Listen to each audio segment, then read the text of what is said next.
मानवजातीच्या थोर नेत्यांकडे नजर टाकली तर आपल्याला नेहमी असे आढळून येते की त्यांचे व्यक्तिमत्वच त्यांच्या प्रभावाचे मुख्य कारण होते. आता गतकाळातील थोर ग्रंथकार व विचारवंत यांचा आपण विचार करा. खरे सांगायचे तर त्यांनी कितीसे मौलिक विचार आपल्यासमोर ठेवले आहेत. प्राचीन समाज नेत्यांनी जे साहित्य मागे ठेवलेले आहे ते विचारात घ्या. त्यांचा प्रत्येक ग्रंथ आपण तपासून पहा व त्याचे मूल्यपान करा. जगात आत्तापर्यंत जे अभिनव मूलगामी असे खरे विचार निर्माण झाले ते हाताच्या बोटावर मोजण्या इतकेच आहेत. त्यांनी आपल्यासाठी ठेवलेल्या ग्रंथातून त्यांचे विचार वाचा. हे ग्रंथकार आपल्याला काही फार महान वाटत नाहीत, पण तरी ते त्यांच्या काळात फार महान होते हे आपल्याला माहीत आहे. कशामुळे ते असे थोर झाले? त्यांच्या विचारांमुळे नव्हे, त्यांच्या ग्रंथांमुळे नव्हे, त्यांच्या व्याख्यानांमुळे नव्हे, तर जे आपल्याला आज दिसत नाही, जे काळाच्या ओघात निघून गेल्यासारखे दिसते, असे काहीतरी त्यांच्या थोरपणाचे कारण होते. आणि ते म्हणजे त्यांचे महान व्यक्तिमत्व होय.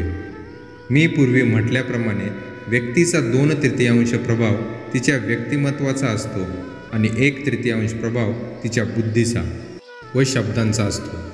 खरा माणूस म्हणजेच माणसाचे व्यक्तिमत्व हेच आपल्यावर प्रभाव पाडित असते. आपली कर्मे म्हणजे आपल्या व्यक्तिमत्वाची केवळ बाह्य अभिव्यक्ती असतात. माणसाचे व्यक्तिमत्व कर्मांमधून प्रकट होतेच, कारणाचे पर्यवसान कार्यात झालेच पाहिजे. सर्व शिक्षणाचा हेतू माणसाचे व्यक्तिमत्व घडवणे हाच असायला पाहिजे. पण त्याऐवजी आपण बाहेरच्या बाजूलाच रंगसफेदी करण्यात गढून गेलो आहोत. आत व्यक्तिमत्वाचा अभाव असताना केवळ बाहेरून रंगसफेदी करण्यात काय स्वारस्य आहे?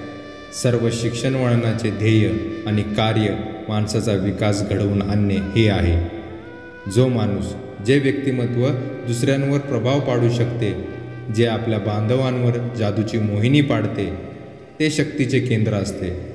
जेव्हा हे शक्तिशाली व्यक्तिमत्व तयार होते तेव्हा तो मनुष्य वाटेल ती गोष्ट करू शकतो.